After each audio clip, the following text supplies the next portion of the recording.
लेकिन हमने कई उद्योगपति देखे जो कई तरह की एक्टिविटीज करते हैं मन के आनंद के लिए। मन भी तो सुखी चाहिए। अब मन और शरीर दोनों अलग है। आप यहां बैठे हैं रविंद्र नाट्यगृह में, हो सकता है मन आपका डिनर की तरफ दौड़ रहा हो और सोच रहे हो कि मुख्यमंत्री का कब भाषण खत्म हो और कब निकले यहां से।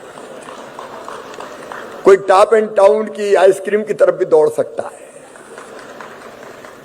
शरीर या मन कहीं और हो सकता है।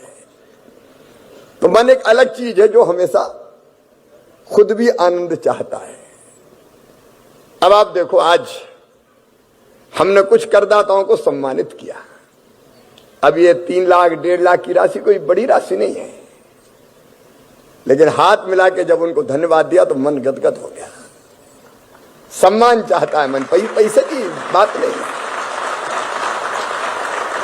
2 मित्र मिलते हैं और कई वर्षों के बाद तो अचानक गले लग जाते हैं, तो उस शरीर को कुछ नहीं मिलता, लेकिन मन गदगद हो जाता है। तोतली आवाज में बोलता हुआ बेटा बेटी अगर मां की गोद में बैठ जाए और मां उसको छाती से चिपका ले तो उस समय जो सुख मिलता है उसको कहते हैं मन का सुख। एक सच्चा उदाहरण और सुना देता हूं आपको, सुनने के मूड में हो कि नहीं हैं? मैं जब युवा मोर्चे का कार्यकर्ता था बीजेपी के, तो उस समय मध्य प्रदेश और छत्तीसगढ़ एक था। हम लोग लगातार दौरे करते थे, तो एक कार्यक्रम था हमारा छत्तीसगढ़ के बिलासपुर में। कार्यक्रम खत्म हो गया तो हम लोग ट्रेनों से आते जाते थे, शाम को ट्रेन थी, तो हम एक धर्मशाला के कमरे में, कार्यक्रम धर्मशाला में होते थे, भोजन करके लेटे हुए थे कि शाम को ट्रेन का समय हो जाए तो निकलें। लेकिन हमारे कुछ उत्साही कार्यकर्ता एक बुजुर्ग सज्जन को लेकर मेरे पास आए और कहा, भाई साहब आपके भाषण से ये बड़े प्रसन्न हैं और आपसे चर्चा करना चाहते हैं। तो मैंने, बुजुर्ग थे, खड़े रह के उनका सम्मान किया। मैं तो छोटा था उस समय, ये 86-87 की बात होगी। तो मैंने कहा बैठिए। तो उन्हें कहना शुरू किया कि बेटा देश की हालत बड़ी खराब है। मैंने कहा आप बात तो सही कह रहे हैं। बोले बेटा खराब हालत देख के मैं बहुत दुखी हूं। मैंने कहा व्यथित तो मैं भी बहुत हूं। तो उनका बेटा उसी व्यथा से व्यथित होकर मैंने कुछ पंक्तियां लिखी है और वो पंक्तियां मैं तुम्हें सुनाना चाहता हूं। मैंने मन में सोचा मर गए शिवराज, ये तो कवि है और कविता सुनने का मेरा मूड बिल्कुल नहीं था। तो मेरे एक अध्यक्ष हुआ करते थे, अभी भी हैं, विजेंद्र जी। मैंने उनकी, जगदीश जी जानते हैं उनको, विजेंद्र सिंह। मैंने उनकी तरफ उंगली उठाई, मैंने कहा ये अध्यक्ष है, इनको सुनाओ तो कुछ फायदा होगा। तो वो तो उठे भी नहीं, लेटे लेटे कहा शिवराज अच्छा कदरदान, इसी को सुनाओ आप। अब उन्हें कविता सुनाना शुरू किया। अब कोई कविता सुनाए तो सामान्य शिष्टाचार के नाते आपको कहना पड़ता वाह क्या शब्द है, क्या भाव है। तो हम भी औपचारिकता निभा रहे थे, वाह वाह क्या शब्द है, क्या भाव है। तो उनका उत्साह और बढ़ गया, कविता और लंबी हो गई। अब मेरे पास पानी का गिलास रखा था, मैंने कहा करूं क्या, एक एक घूंट पानी पी के कहूं वाह वाह। अब ये कहते कहते मेरी नजर मिल गई विजेंद्र सिंह जी से। वो मुझे फंसा हुआ जान के मुस्कुरा रहे थे, उनको मुस्कुराते हुए देख के मुझे भी हंसी आ गई और मेरे मुंह का पूरा पानी कविवर के मुंह पे चला गया। अब मुझे ठसका लग गया, आंख में पानी, नाक में पानी, जैसे तैसे सामान्य हुआ। और मैंने कहा अब करूं क्या, ये कहेंगे कैसा बदतमीज आदमी है। तो मैंने कहा अब करूं क्या, कुछ समझ में नहीं आया। तो मैंने दोनों घुटने उनके सामने टेक के और हाथ जोड़ के मैंने उनसे कहा कि माफ कर दें, मुझसे बड़ी गलती हो गई। तो उनका कोई बात नहीं बेटा, तुम तो अगली पंक्तियां सुनो।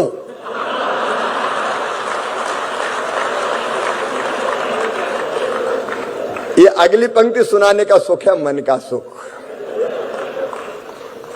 आपने कोई चीज लिखी है, रची है, तो सुना के क्या आनंद आता है। तो मनुष्य को ये आनंद भी चाहिए। ये खेल से भी मिल सकता है, चित्रकार को चित्र बना के मिल सकता है, अलग अलग। फिर एक चीज सुख और होता है बुद्धि का सुख, क्योंकि इससे भी मनुष्य सुखी संतुष्ट नहीं होता। अब आजकल वो कभी कभी अभी भी कभी खत्म नहीं होता, बीच बीच में फिर शुरू हो जाता है केबीसी, कौन बनेगा करोड़पति। तो कई लोग देखते हैं सामने, अब हार्ड सीट पर नहीं बैठ पाए तो सामने ही देखते रहते हैं कि एक प्रश्न आया और उसके 4 जवाब आए ABCD।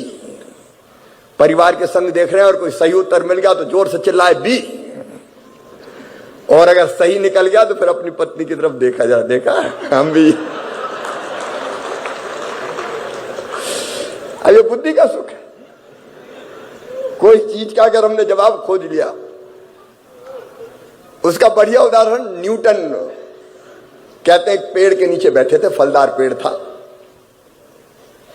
तो हवा चली तो पेड़ हिला तो फल टूटा तो जमीन पे गिरा। अब न्यूटन सोचने लगे, हवा चली, पेड़ हिला, फल टूटा, जमीन पे क्यों गिरा? ये ऊपर क्यों नहीं गया, बीच में क्यों नहीं अटका? उत्तर समझ में नहीं आया तो जो निकल के लोग जा रहे थे उनमें से बुलाना शुरू किया कि भैया मेरी एक जिज्ञासा शांत कर दो, मेरे एक प्रश्न का उत्तर दे दो। तो कोई आता, बोले बताओ। बोले हवा चली, पेड़ हिला, फल टूटा, ये जमीन पे गिर गया। तो लोगों ने कहा जमीन पे नहीं गिरता तो कहां जाता? बोली ऊपर क्यों नहीं गया, ये बीच में क्यों नहीं अटका? तो लोगों ने कहा गया काम से, ये तो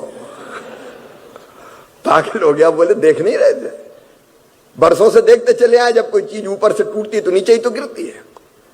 लेकिन न्यूटन नहीं माने, खोजते रहे और अंततः उन्होंने खोज के निकाल दिया कि पृथ्वी में गुरुत्वाकर्षण की शक्ति होती है, इसलिए वो हर एक चीज को अपनी तरफ खींचती है, आकर्षित करती है, इसलिए ऊपर से कोई चीज नीचे गिरती है।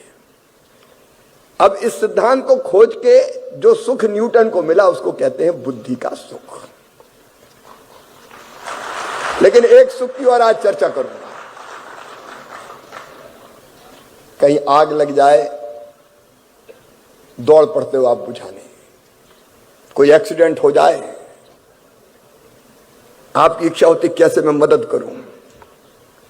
कहीं भूकंप आ जाए तो हमारे व्यापारी भी सामान भर भर के गाड़ियों में, चलो पीने के पानी की बोतल रख लो, खाने का सामान रख लो। अभी बाढ़ आई बरसात में तो हजारों लोग निकल पड़े, भोजन के पैकेट हम बनवा रहे हैं, फलाना हम कर रहे हैं। अभी क्या को करता आदमी बता? शरीर मन बुद्धि के अलावा एक चीज और है, और वो है आत्मा। मैं एक बहुत प्यारा उदाहरण आपको देता हूं। मेरा गांव जैत है, सीहोर जिले की बुधनी तहसील में। एक सच्ची घटना सुना रहा हूं, मैं भूलता नहीं कभी, मैं बहुत छोटा था, लेकिन वो घटना मेरे दिल और दिमाग में बैठी हुई है। नर्मदा जी में बरसात में बाढ़ आती थी, तो बाढ़ के अच्छे दृश्य, जब तक गांव में पानी नहीं घुस जाए तो बढ़िया लगती है बाढ़, क्या क्या बह के जा रहा है देखो। तो हम लोग घंटों खड़े रहते थे किनारे पे। शाम का समय था, नर्मदा जी उफान पर थी, किनारे थोड़े बचे थे। अचानक देखते देखते एक बच्ची आगे चली गई, पांव फिसला और नर्मदा जी में गिर गई। अब चिल्लाए तो सबके बचाओ बचाओ बचाओ, लेकिन हिम्मत कोई की नहीं हुई। शाम को कौन उफनती नर्मदा जी में कूदे। लेकिन एक आदमी, मेरे बचपन की बात है ये, मैं होगा उस समय 5-6 साल का, एक आदमी तेजी से दौड़ता हुआ आया और छलांग लगा दी नर्मदा जी। बह गए 1-1.5 किलोमीटर दूर तक, और फिर भी बच्ची को बचा के किनारे लगा दिया। अब पूरे गांव की जिज्ञासा थी कि आदमी कौन है जिसने अपनी जान की बाजी लगा दी एक छोटी सी बेटी के लिए। जब वो आया तो लोग दंग रह गए। वो उस इलाके का, उस जमाने का सबसे बड़ा चोर था। चोर को हमारे यहां गांव में भड़िया बोलते थे उस जमाने में। तो गुलबा भड़िया नाम था उसका, गुलबा भड़िया। लेकिन जान की बाजी लगा दी तो दृष्टि बदल गई। लोगों ने पूछा कि अरे गुलबा, तुम आए कैसे और बच्ची कैसे बचाई? तो गुलबा का उत्तर मेरे कानों में आज भी गूंज रहा है। उसने कहा आया तो था मैं इसलिए कि कौन से घर में सेंध लगानी, रात में घुसना कहां है। लेकिन जब ये बच्ची गिरी, मैंने दूर से देखा तो चिल्लाए सब, कूदा कोई नहीं। मेरी आत्मा नहीं मानी और मैं दौड़ के कूद पड़ा। कोई भी हो, मनुष्य मात्र, ये अच्छा भाव सबके मन में रहता है कि मैं कुछ दूसरे की मदद कर दूं। मैं एक दिन सीएम हाउस में था, तो एक व्यक्ति ने मुझसे मिलने की बहुत जिद की। मंगलवार को मैं अक्सर जल्दी में रहता हूं क्योंकि कैबिनेट की मीटिंग होती है। तो उस दिन मैं कहता हूं अपनी टीम से भाई मंगलवार को नहीं मिलेंगे, क्योंकि मुझे वल्लभ भवन ले जाना है, पूरी ब्रीफिंग लेनी है, पढ़ना है, उसके बाद कैबिनेट के फैसले होना है। लेकिन एक आदमी ने बहुत जिद की कि नहीं नहीं मैं तो मिलूंगा, और वो रोने लगा। फिर मुझे बताया कि वो तो रो रहा है, तो मैंने कहा जल्दी बुलाओ। अब वो जैसे ही मेरे पास आया तो मैंने पूछा काम बताओ, तो उसने कहा माला डालना है आपके गले में। तो मैं गुस्सा हो गया, मैंने कहा ये कोई काम है माला डालना है, मुझे इतनी जल्दी थी। तो उसने कहा मुझे पहचाना नहीं। मैंने कहा नहीं अभी तो ध्यान में नहीं आया। बोले जब सिगरौली गए थे तो मैं लाइन में खड़ा था, जनता से मिल रहे थे, मेरा हाथ नहीं था एक, तब तुम कलेक्टर को कह के आए थे इसको हाथ लगवा देना। मेरा वो हाथ लग गया और काम कर रहा, मैं उसी हाथ से गले में माला डालना चाहता। अब मेरे भी आंसू आ गए। अब खुद सोच के देखो, जब ऐसा काम आपसे होता है तो अंदर से कितना आनंद आता है। यह आत्मा का सुख। शरीर, मन, बुद्धि और आत्मा, चार का समुच्चय मनुष्य।